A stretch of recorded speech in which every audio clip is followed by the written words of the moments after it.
Hello and welcome to On the Kerbs. I'm your host, Timo Hours Daily. Joining me this week is Swedish drag racer Wilma Andersson. We caught up a little while back to chat about what made her want to get into this form of racing, her successes so far, her ambitions for the future, and much more. I hope you enjoy our conversation.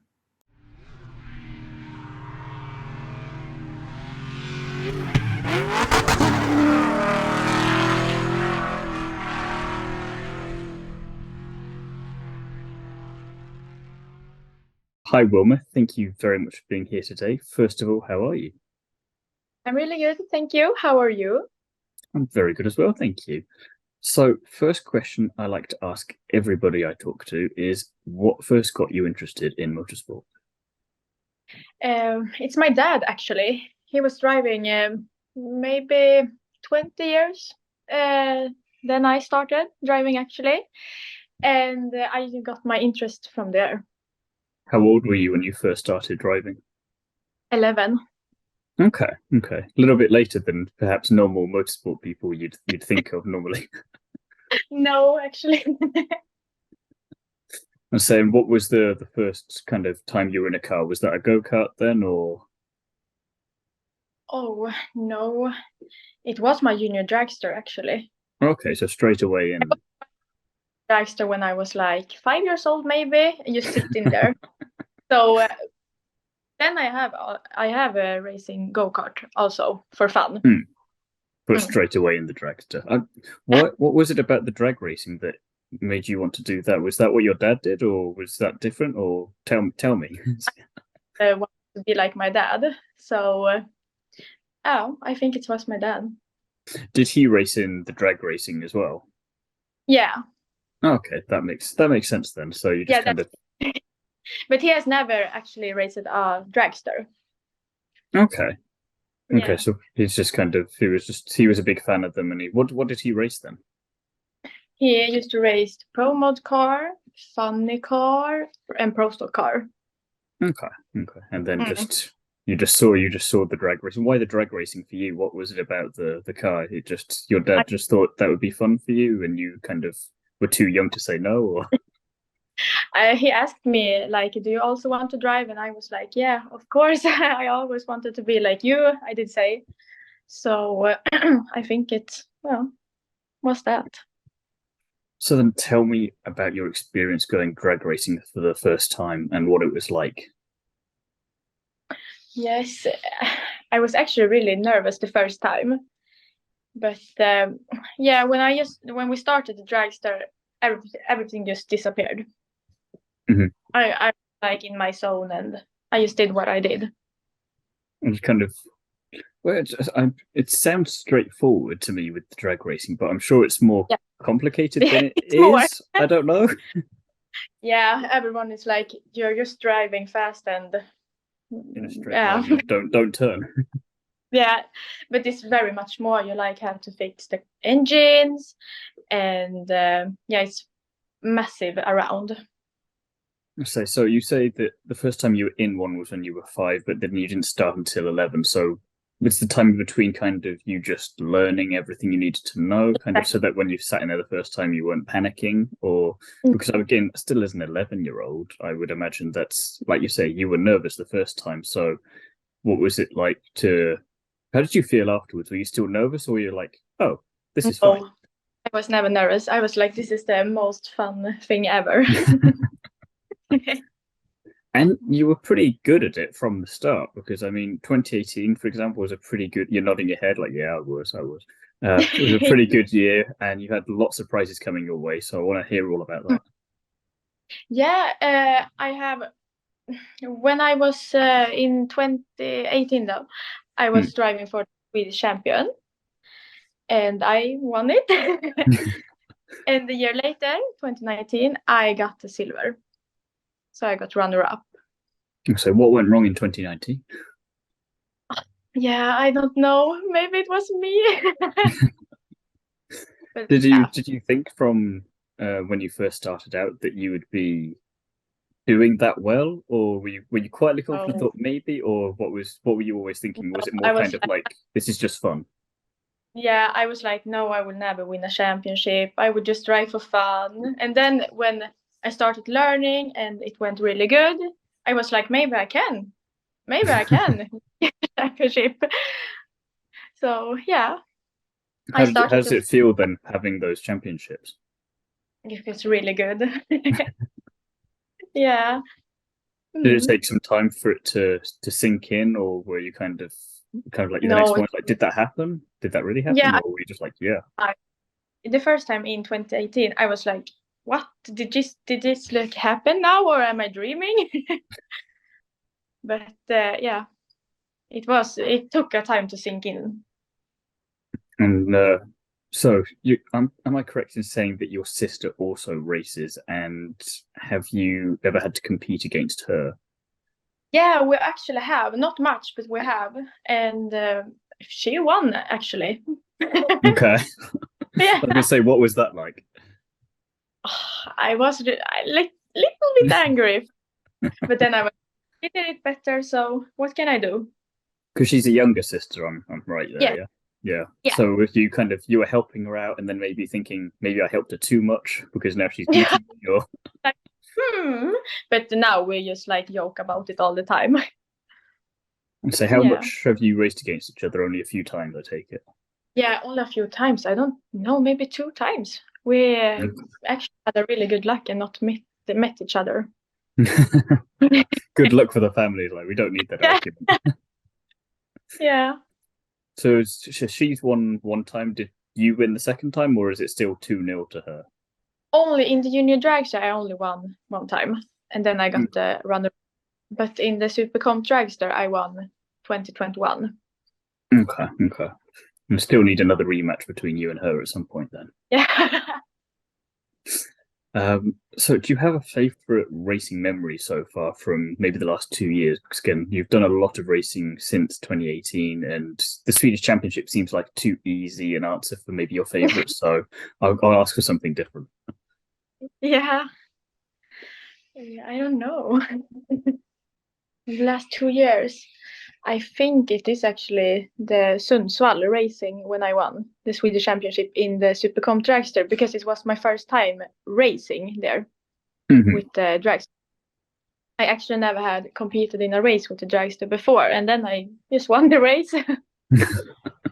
So were you confident going to that? Because like you say, you had a decent bit of experience before then, and you know what you're doing by that point. You'd won the Swedish Championship already in 2018, and you had the runner up. Was that did that feel more pressure for you, or were you just this just helps because I know what I'm doing? More pressure because I was like, I want to do it again. So that'd be then. And then on the flip side of that, what's been the most difficult thing for you? Oh, I think I don't know actually. It has been a very different race sometimes. Like the car was not running good, then maybe I got really angry at myself when I didn't think it will work. And yeah, Was there a specific example for that happening, or?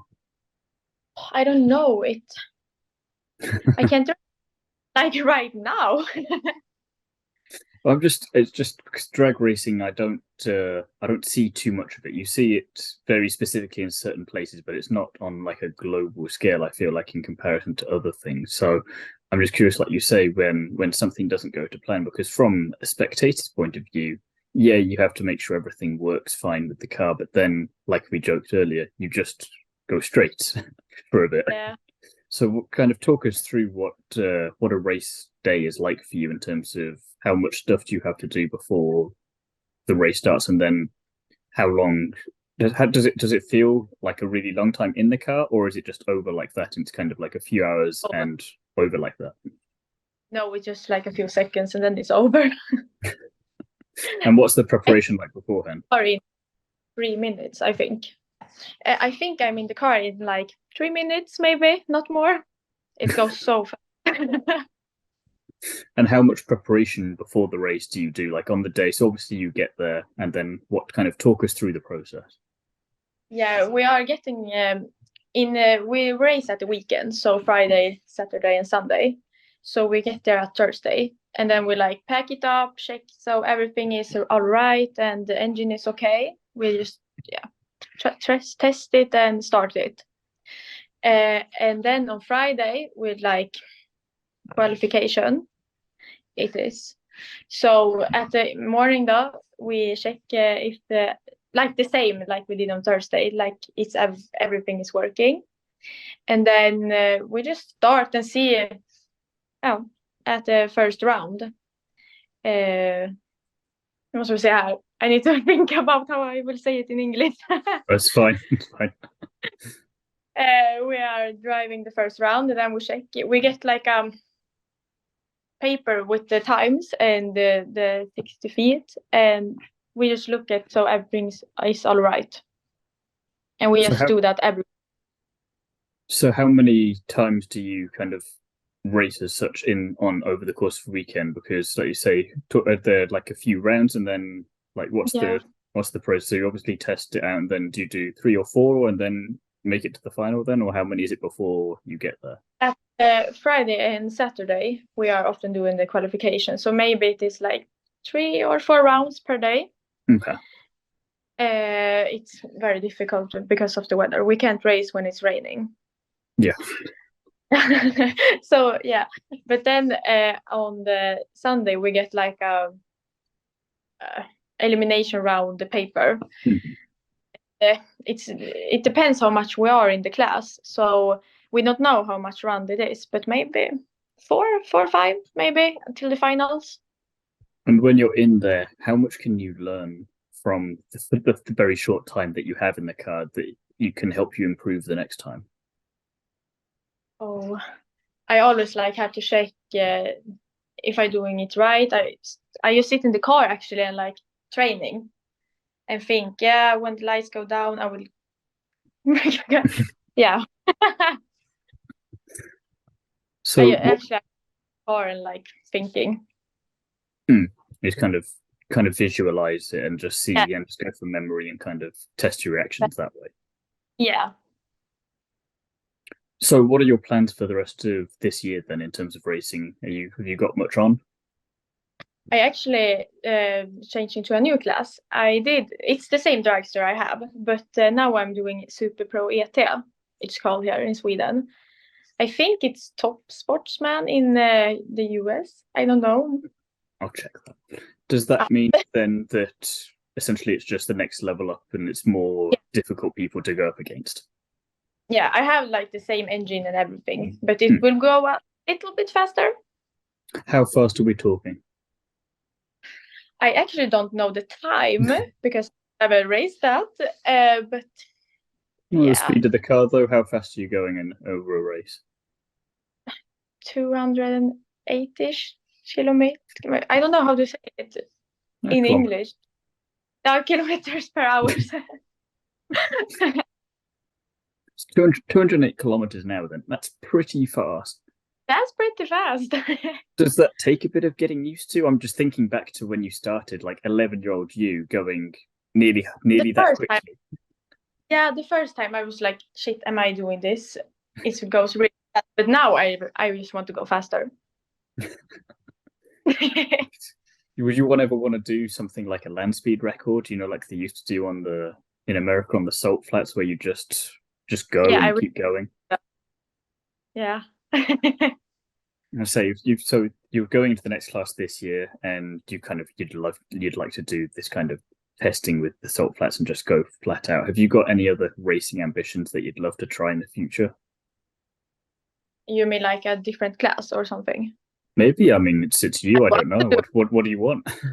I actually want to drive Top Fuel. Do you know what that is? Yeah, Top Fuel. Top Fuel. I want to be the fastest one. That's a dream I own. Definitely got the appetite for speed. I hope so. Yeah. So would that'd be the top thing for you then, kind of go up to there? That's my dream, and I hopefully will do it in the future. Definitely. I mean, you seem to be on the right pathway towards it at the moment, and you've got the next thing there. So you're in the next class up this year. What are your plans in that? Because obviously you'd love to win straight away. That would be the obvious thing. But what would make it a happy year for you? Yeah, I actually think I am going to try for a Swedish champion in this class. Got to try. I love the ambition. Yeah. Very straightforward. I'm loving this. Yeah, I'm like that. Definitely Swedish. Yeah. So, as well, aside from drag racing, you also like to ski, and you've done quite a bit of it from what I can gather. Did you ever want to do that professionally, or was it always going to be When drag racing? when I was little, when I didn't race, actually, I was like, I want to be a pro at skiing. But then I started racing, and I didn't go skiing much because our money go to racing. I say it's expensive to do both. Never mind one. It's very. Were you thinking skiing's quick, but this is faster? I want to do the quicker one. Yeah. But then when I was little, I also used to play soccer really much. Okay. But I wanted to be like the best one there also. But yeah, it was racing. I get the feeling that you want to be competitive in whatever you do. Yeah, exactly. I have always like that. I think I'm just like my dad. Definitely a racing driver family there. I'm seeing there. Yes. I'm curious then. So, dad's a racing driver. You're a racing driver. Sister's a racing driver. Your mum? Anymore? No, mom. She has always been on the side actually. 3 out of 4. Not bad. My dad did stop racing in 2015, but when we got the dragster I have now, he tried it for me. So we have raced a little bit. Well, it's good to know. And it's useful to have someone in the family who's been there and done that and has different experience and see how that can help you and your sister. Yeah, exactly. So, yes, I've got a couple of fun, non-related questions to finish things off with then. If you could invent a new flavor of crisps, what would you invent? Oh, that was a hard question, actually. It was too easy with the motorsport. I had to switch things up. Oh, the crisp. A new flavor.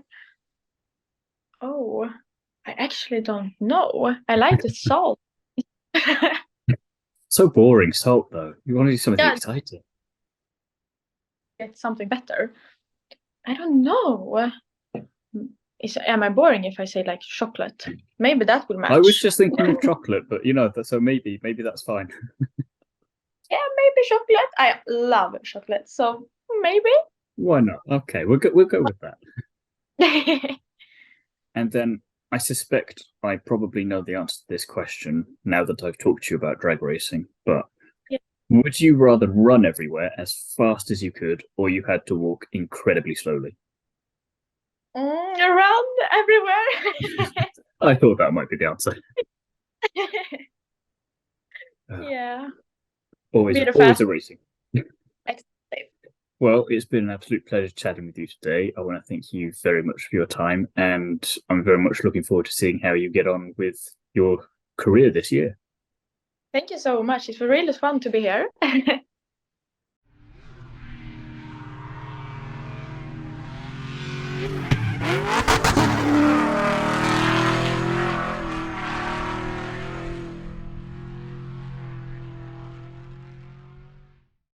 Thanks again to Wilma for coming onto the Kerbs with me. I can't wait to see how she gets on in the rest of 2023. If you want to follow Wilma's career, links to her socials will be in the description below, so do go and check those out. Join me again next time when I'll be chatting to another famous face from the world of motorsport. In the meantime, don't forget to like, comment and subscribe, as well as check out the back catalogue of episodes on the On the Kerbs channel. If you want even more from me, you can listen to me chat about everything Formula 1 over on the Undercut Podcast, as well as delving into the world of Nitro Rallycross over on the Nitro RX Podcast. Both are available wherever you get your podcasts. As for written content, I currently write for Is It Fast and Paddock Sorority, so be sure to check all of them out with original pieces released each week. All of the information and links for those will be in the description below, as well as my Instagram handle if you want to go and follow me there. Thank you very much for listening, and I'll be back soon with another episode.